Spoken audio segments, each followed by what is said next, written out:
नमस्कार, मैं जनमक्ता शिवम गौतम। जिस तरीके का फांसीवाद महाराष्ट्र में शिवसेना फैला रही है उसको लेकर उन्होंने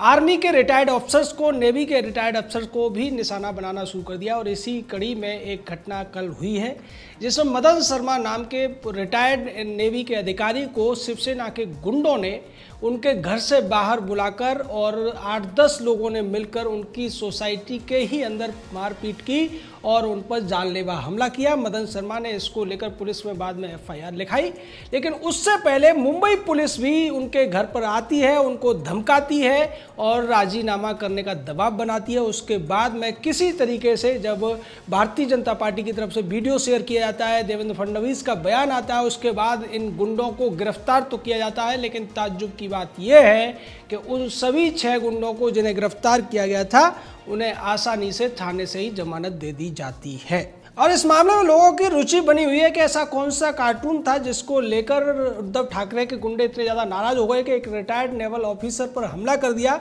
हम आपको बता दें, दरअसल एक कार्टून ऐसा बनाया गया था जिसमें ये लिखा गया था कि आज की तारीख में इससे बेहतर कार्टून नहीं हो सकता। और उसमें उद्धव ठाकरे हाथ जोड़कर झुका हुआ नजर आ रहा है, उसके ऊपर लिखा हुआ है लाचार श्री। उसके आगे एक फोटो लगा हुआ है जिसमें सोनिया है और उसके नीचे लिखा हुआ है मातोश्री। अगले फोटो में शरद पवार लगा हुआ है, उसके नीचे लिखा हुआ है पितोश्री। यानी कि लाचार श्री उद्धव ठाकरे, सोनिया और शरद पवार के जिस तरीके से गिड़गिड़ाता है उसी को इस कार्टून में दिखाया गया है। और इसी से चिढ़कर शिवसेना के गुंडों ने मदन शर्मा जी के ऊपर हमला किया। इसको लेकर मदन शर्मा जी की बेटी शीला शर्मा ने अब मांग की है कि महाराष्ट्र में राष्ट्रपति शासन लगाया जाना चाहिए, क्योंकि रिटायर्ड सैन्य अधिकारियों के ऊपर हमले हो रहे हैं। यानी कि आम नागरिकों का जीना मुहाल हो चुका है, अराजकता पूरे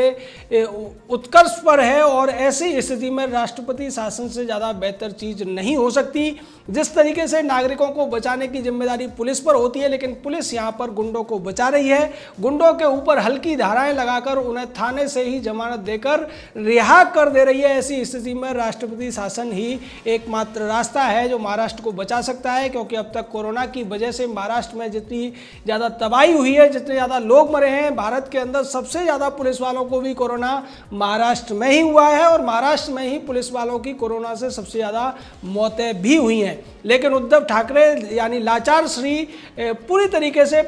पितोश्री और मातोश्री यानी कि सोनिया और शरद पवार के आगे घुटनों पर हैं और वो काम करने की बजाय उनकी चरण वंदना में लगे हुए हैं। यानी अब फांसीवाद का इतना घिनौना रूप देखने को मिलेगा, इसकी कल्पना लोगों ने नहीं की थी।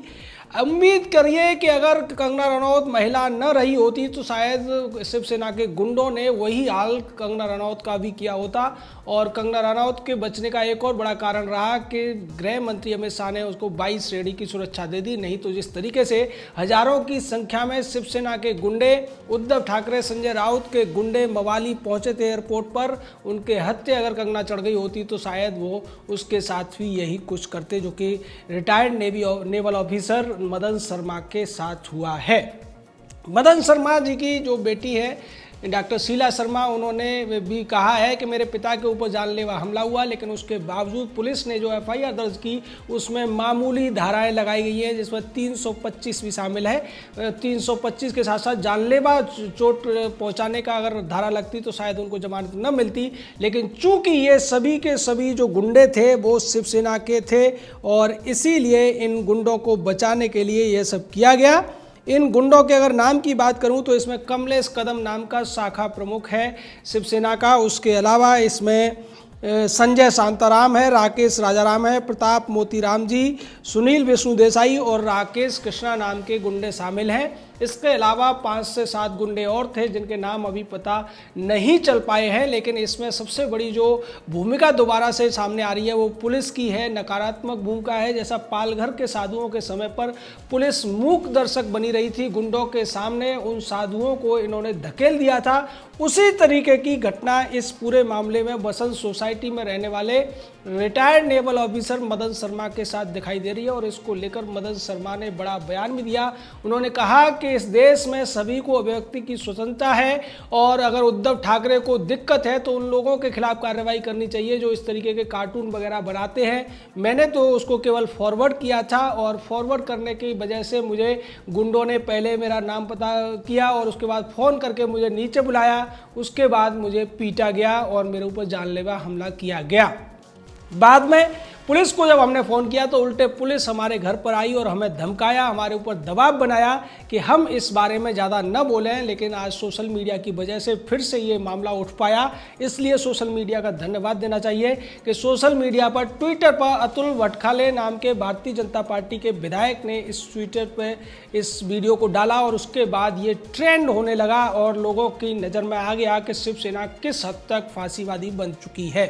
इसको लेकर मदन शर्मा ने यह भी कहा कि मैंने देश सेवा की है, मैंने ज़िंदगी भर देश की सेवा में लगाई और मैं देश के लिए था, मेरा किसी राज्य या शिवसेना से कोई लेना देना नहीं है, मैं किसी पार्टी से भी नहीं हूँ। उसके बावजूद ये शिवसेना इस तरीके की हरकतें कर रही है, बोलने की आज़ादी पर पाबंदी लगा रही है क्योंकि ये उसके नेता के ऊपर सवाल उठते हैं। हालांकि उसके साथ साथ मदन शर्मा ने यह भी कहा कि जिस तरीके से कंगना रनौत के साथ हो रहा है वो भी गलत है और मैं कंगना रनौत का समर्थन करता हूं क्योंकि उसने सच्चाई के लिए आवाज़ उठाई थी। यही सारी वजह हैं जिसकी वजह से शिवसेना के गुंडे नाराज़ हैं, शिवसेना के मवाली लुटेरे और बदमाश अपराधी किस्म के जो कैडर है वो अब लोगों को निशाना बनाते हुए दिखाई दे रहे हैं। अब आप समझ लीजिए कि पहले 2 पत्रकारों को गिरफ्तार किया जाता है, उसके बाद शिवसेना के घर पर बीएमसी से कार्रवाई कराई जाती है, लेकिन अब जिस तरीके से गुंडे हाथों में डंडे लिए हुए लोगों को पीटते फिर रहे हैं उससे तो ऐसा लगता है कि आने वाले दिनों में महाराष्ट्र के अंदर बोलने की आज़ादी पूरी तरह से खत्म होने वाली है। लेकिन ताज्जुब की बात यह है कि जिस तरीके से अब तक बॉलीवुड के तमाम नामचीन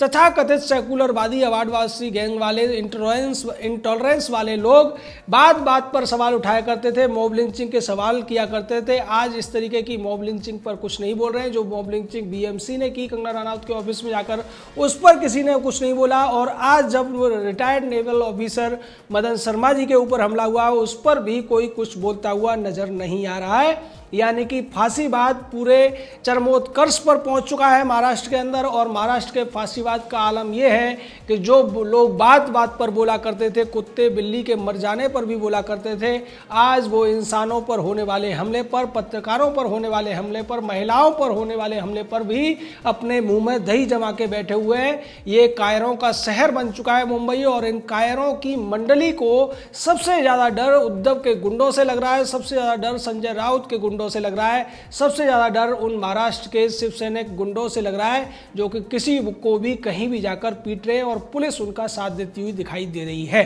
इस पूरे मामले को लेकर देवेंद्र फडणवीस ने भी ट्वीट किया और उन्होंने कहा कि बेहद दुखद और चौंकाने वाली घटना है। रिटायर्ड नेवल ऑफिसर को गुंडों ने इसलिए मारा कि उन्होंने केवल एक व्हाट्सएप फॉरवर्ड किया था और वो भी अपनी सोसाइटी के ग्रुप में।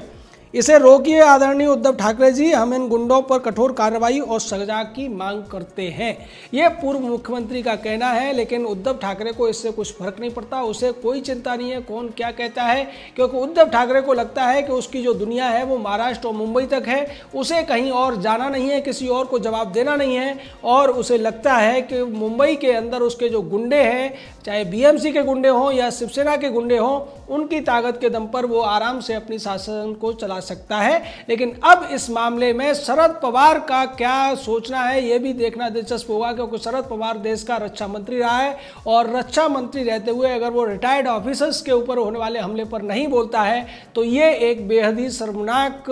तथ्य रहेगा शरद पवार की जिंदगी को लेकर। दूसरी तरफ सोनिया गांधी, राहुल गांधी जैसे तमाम लोग जो बात बात पर गांव के किसी झगड़े के ऊपर भी बार बार मॉब लिंचिंग की बात किया करते थे, इंटॉलरेंस की बात किया करते थे, लेकिन यहाँ तो सीधे तौर पर एक पार्टी इन्वॉल्व है, पार्टी का स्थानीय नेता कमलेश कदम इन्वॉल्व है, उसके तमाम साथी इन्वॉल्व हैं। उसके बावजूद अगर राहुल गांधी की कांग्रेस, सोनिया प्रियंका वाड्रा की कांग्रेस कुछ नहीं बोलती है, एनसीपी कुछ नहीं बोलती है, तो इसका मतलब ये है कि एनसीपी, शिवसेना और कांग्रेस तीनों ही मिलकर मिलकर महाराष्ट्र में गुंडागर्दी की सरकार बनाने के लिए एकजुट हो चुके हैं। और जो भी व्यक्ति इनके ऊपर सवाल उठाएगा, जो भी इनसे कुछ पूछेगा या किसी कार्टून या किसी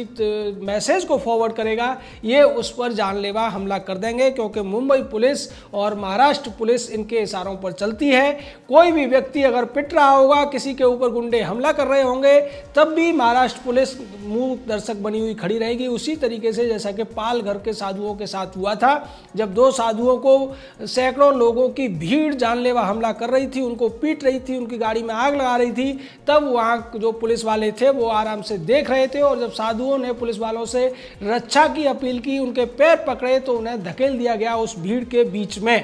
ऐसा ही कुछ रिटायर्ड नेवल ऑफिसर मदन सर्मा के साथ होता हुआ दिखाई दे रहा है कि पहले 8-10 गुंडे आते हैं, उन्हें फ़ोन करके नीचे बुलाते हैं, सिक्योरिटी गार्ड उन्हें रोकने की कोशिश करते हैं, सिक्योरिटी गार्ड को अलग हटा दिया जाता है और बाद में ये गुंडे उन्हें खींचकर सोसाइटी के गेट से बाहर ले जाते हैं। लेकिन सोसाइटी का जो CCTV कैमरा था उसमें सारी की सारी घटना दर्ज हो जाती है। और मदन शर्मा जी का जो वीडियो अब दूसरा नया सामने आ रहा है, उसमें साफ दिख रहा है कि उनकी एक आंख पर बहुत ज़्यादा चोट लगी है। ऐसा लगता है कि गुंडों की कोशिश थी कि उनकी आंख को फोड़ दिया जाए। तो इस तरीके का जो हमला होता है ये 325 धारा में नहीं आता है, ये जानलेवा हमले में आता है और इसकी जो सजा है वो बहुत ज़्यादा होती है। इसके लिए कोर्ट से भी जमानत मिलना मुश्किल होता है। लेकिन आप देखिए कि मुंबई पुलिस किस तरीके से शिव सैनिक गुंडों को बचाने का काम करती है। पहले मदन शर्मा, उनके परिवार को धमकाया जाता है और ये कहा जाता है कि आप शिकायत दर्ज न करें, लेकिन उसके बावजूद जब सोशल मीडिया पर वीडियो वायरल हो जाता है, शिकायत दर्ज होती है, 6 गुंडों को किसी तरीके से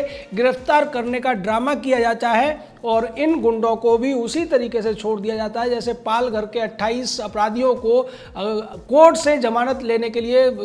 उद्धव ठाकरे की सरकार ने छूट दे दी थी, उनके खिलाफ किसी तरीके की अपील नहीं की गई थी। उसी तरीके से जो पुलिस का थाना है, थाने से ही इन गुंडों को जमानत दे दी जाती है और इन गुंडों को वापस छोड़ दिया जाता है दूसरे लोगों को पीटने के लिए।